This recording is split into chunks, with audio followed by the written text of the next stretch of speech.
Je suis Caroline Dallot, j'ai 25 ans, j'habite à Saint-Denis. Je suis assistante pour la présidente de l'ACH, l'Association Coopération Humanitaire à Saint-Denis. J'ai un contrat d'avenir depuis un an, plus d'un an. Dans cette association, l'Association Coopération Humanitaire, j'organise les inscriptions. C'est moi qui m'occupe des inscriptions pour le centre de loisirs pour les enfants porteurs de handicap et des enfants normaux.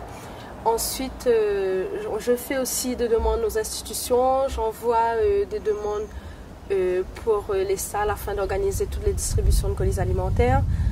Je fais aussi des prospections pour les partenaires. Je recense le tout, je fais un peu de comptabilité pour gérer un peu mieux afin d'aider la trésorerie. Parce qu'on est une association, donc il faut beaucoup de main-d'œuvre, voilà. Il faut être assez polyvalente aussi dans les travaux administratifs. Donc voilà. On a aussi un orphelinat à Madagascar. Donc ici, on gère le parrainage, qu'on puisse les aider là-bas. On aide des personnes qui ont un revenu inférieur à moins de 600-700 euros par mois. Donc on fait beaucoup de distribution de colis alimentaires dans l'île, que ce soit dans le nord, l'est, l'ouest, aussi dans le sud. On collecte des colis alimentaires grâce à d'autres partenaires de l'île. J'ai accepté ce poste par rapport à ma vie quotidienne qui est pour principalité d'être bénévole, plus spécialement dans le sport. Je fais du bénévolat dans les courses pédestres du dimanche. Par rapport à ma famille qui a participé à, par exemple, le plus grand événement de la Réunion sportive, le Grand Raid. Donc toute la famille c'est derrière, on est une grande famille sportive. Je fais aussi du basketball. Moi je dirais pas mon bras droit, je dirais tout simplement notre assistante de l'association. Elle est exceptionnelle. Je suis Gaëlle Catherine, coordonnatrice pédagogique au Club Animation Prévention qui met en place depuis 2 ans la case à lire sur le secteur du chaudron. Donc ma mission, en plus de mes fonctions de coordonnatrice pédagogique au sein du Club Animation Prévention, est d'être référente de cette case à lire, donc développer ce projet sur le secteur du chaudron. Et il est vrai que dans le cadre de mes missions, elles se complètent, mais c'est pas forcément facile tous les jours d'avoir la casquette de coordonnatrice et aussi la casquette de référente pédagogique pour la case à lire, parce que ça nous demande des efforts supplémentaires, notamment sur le plan administratif, mais aussi sur le suivi des bénéficiaires, parce que j'accorde beaucoup d'importance à savoir ce qui se passe sur le terrain pour avoir toujours du lien avec les actions et leur intérêt pédagogique et pour toujours être en cohérence avec ce qu'on nous demande à travers nos missions, à travers mon travail et à travers cette lutte contre l'illettrisme qui est importante, qui est un sujet actuel et qui concerne beaucoup de personnes. La case à lire développe des activités qui ont pour but de permettre aux gens les plus en difficulté de voir qu'à travers une activité chant ou percussion ou activité manuelle, qu'on a besoin du lire, de l'écrire et du compter.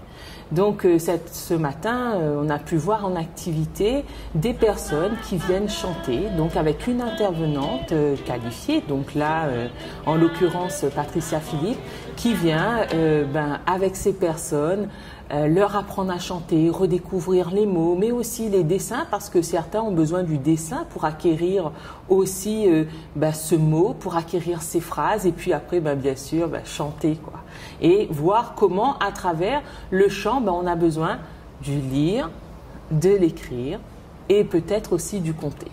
Et je me rends compte que mes fonctions, en fait, se complètent et aident l'avancement de cette case à lire, parce que dans le cadre du réseau partenarial qu'on peut avoir, ça dynamise cette case à lire, au moins ça tend à la dynamiser, à mieux accueillir le public et surtout être vraiment une réponse pour ces personnes les plus en difficulté. Je suis Payette Marie-Françoise, je travaille en bénévole pour une association qui est COP Solidaire. Donc je prends le relais, en fait c'est une COP relais à la Plaine des Cafres. Et ça se passe chez moi, pas très loin du Piton-Hyacinthe. Et pour vous dire aussi que tout le monde peut venir sans problème, même si j'ai ma vie de famille chez moi. Donc ça perturbe pas. Donc vous avez une entrée privée pour la boutique et une entrée pour nous. Donc ça se passe très bien. Je distribue les produits en fait que les gens ont commandés. C'est des packs qui sont préparés et que je redonne aux clients ensuite par le biais de la COP. Donc en fait les gens passent commande à la COP solidaire du Tampon. Pour les gens qui habitent la Plaine des Cafres, ils viennent récupérer les produits chez moi ou ils peuvent même acheter sur place directement. Donc je leur prépare leur colis et ils viennent réceptionner. Ou pour les gens qui n'ont pas les moyens de partir sur le Tampon, ils peuvent venir acheter directement les produits qu'ils ont besoin directement chez moi. Alors, un relais ici, parce que pour moi, je trouve que c'était plus pratique, étant donné que ma maison avait de l'espace pour pouvoir envisager à faire une petite épicerie. Ça m'a permis de le faire, quoi, sans problème. Ça pose pas de problème justement pour la famille, puisque ça leur permet justement d'avoir une petite épicerie chez eux. Quand il leur manque, je sais pas, du sel, du café, du sucre, ils n'ont pas besoin de prendre le transport pour y aller, donc c'est juste à côté. Et il n'y a pas de souci, ils viennent chercher leurs produits directement chez moi. Donc pour eux, c'est un bien. Mon mari, lui, il m'aide aussi dans mes achats aussi pour aller chercher chez les grossistes et tout, donc j'ai pas de souci de ce côté-là. Par exemple, je veux sortir, j'ai une petite course à faire privée, aller chercher mon petit-fils, et c'est lui qui me remplace dans la boutique, que pour lui, je pense qu'il adhère ça complètement. Je la remplace de temps en temps. Donc en fait, c'est quelque chose qui va devenir vraiment familial. Je suis Marie Lebihan, donc je conjugue deux activités. L'artisanat, que vous voyez ici, les pierres semi-précieuses, et l'agriculture bio avec les fruits exotiques et notamment les fruits de la passion. Bienvenue au Mystère des Pierres. Donc ici, je travaille essentiellement la pierre semi-précieuse, donc il n'y a pas de mélange. Je travaille sur base de lithothérapie pour les bienfaits des pierres.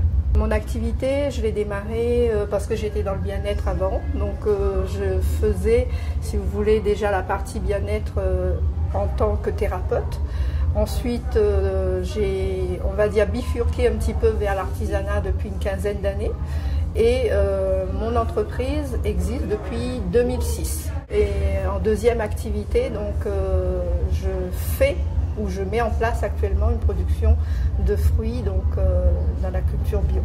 On est à la Petite Ferme, donc c'est un endroit qui se trouve entre la Grande Ferme et Notre-Dame-de-la-Paix.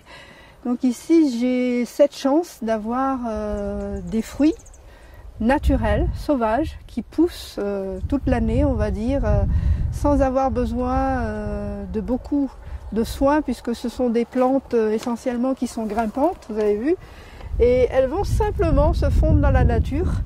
Et c'est ce côté-là que j'ai voulu préserver, parce que justement de les cultiver, on va dire, si on les cultive, après si on les coupe de la nature, il faut forcément les soigner. Là elles sont protégées naturellement puisqu'elles poussent à travers les arbres. Et c'est cette protection naturelle que je souhaite préserver, et c'est pour ça que vous voyez, c'est comme si c'était un peu sauvage, voilà. J'espère justement plus tard pouvoir les commercialiser à l'extérieur. Je trouve qu'on travaille malheureusement beaucoup trop les terres, c'est-à-dire défricher, mettre des pesticides, etc. Et moi j'ai essayé de garder ces terres intactes. Ce que je veux mettre aussi en avant, c'est un petit peu aussi le savoir-faire, parce que l'artisanat aujourd'hui est un point important, et je souhaite convaincre justement les personnes qui souhaiteraient faire de l'artisanat surtout, lancez-vous et laissez parler votre créativité. Avec toutes ces activités, je suis une personne, on va dire, je me trouve pleinement épanouie parce que j'ai beaucoup d'amour pour mon travail, pour ce que je fais. Et je pense que c'est ce qui crée cet épanouissement parce que justement, cette activité me passionne et je trouve un équilibre entre ce que je fais et ce que j'aime faire. Danielle Lenormand, je suis réunionnaise, je travaille depuis quelques années au sein du groupe Isotier où je suis directeur général adjoint, donc en ayant des activités multiples dans l'agriculture, l'immobilier, le rhum et le tourisme. Alors moi je considère que quand on est effectivement passionné par son territoire et qu'on peut s'engager, on s'engage dans ce qui est accessible et ce où on sera le plus efficace. Donc mon premier engagement ça a été celui de l'accompagnement à la création et au développement des entreprises. Donc je préside pour la Réunion Entreprendre, mais également le même réseau Initiative France, donc pour l'ensemble des Outre-mer. Ça c'est un engagement économique qui effectivement m'amène à présider un mouvement qui permet à tous ceux du territoire qui ont un projet économique de le voir aboutir. Au-delà, je suis impliquée depuis quelques années et finalement tout ça est un peu en lien. Je préside la Cité des métiers de la Réunion qui fait partie du réseau international donc, de ces cités initiées par la Villette il y a maintenant plus de 20 ans et qui consiste en fait à aborder, à accompagner les personnes en questionnement sur leur avenir, sur ce que seront les métiers de demain, permettre les transitions, permettre les évolutions et à nouveau permettre une adaptation au territoire. Au-delà, j'ai une implication alors à la fois un peu naturelle mais aussi de réunionnaise, passionnée par le tourisme. Donc je suis administrateur à l'île de la Réunion Tourisme, l'IRT, mais également à la FRT, Fédération Réunionnaise du Tourisme. Les deux structures étant de mon point de vue les deux axes incontournables d'une réunion touristique qui gagne et qui propose des produits en adéquation avec la demande donc, mondiale. D'abord on fait tout ça, et moi je le fais en tous les cas, parce que tout simplement il y a de la passion, il y a de l'envie de faire avancer mon territoire, de faire avancer les Réunionnais. Et peut-être que ma petite clé particulière c'est de me contenter de peu d'heures de sommeil. Une bonne nuit pour moi c'est 5 heures de sommeil. Alors j'ai envie de dire basiquement que les femmes souvent butent sur un plafond de verre et que quand on regarde entre autres la partie salaire, toutes les études confirment, alors c'est valable au national, 30% de rémunération en moins pour les femmes par rapport aux hommes. Ça, c'est juste pas tolérable parce que ça veut dire que les femmes ont à gérer la famille, ont à gérer un certain nombre de préoccupations liées à l'éducation, etc. Non pas que les hommes ne les gèrent pas, mais c'est quelque part finalement un des éléments moteurs des femmes. Donc aujourd'hui, oui, plus faire confiance aux femmes, qu'elles aient plus de postes à responsabilité, qu'elles soient moins contraintes dans les horaires, parce que je crois que c'est aussi vraiment quelque chose qu'il faut intégrer. La problématique des horaires, beaucoup de femmes sont sur des métiers où elles ont des horaires coupés, des horaires segmentés, je pense bien évidemment à la distribution, mais je pense à tout un tas d'activités où il faut travailler un peu le matin, un peu l'après-midi. Et donc tout ça, c'est des éléments qui viennent casser une dynamique, une concentration professionnelle, une réussite, tout simplement un épanouissement professionnel.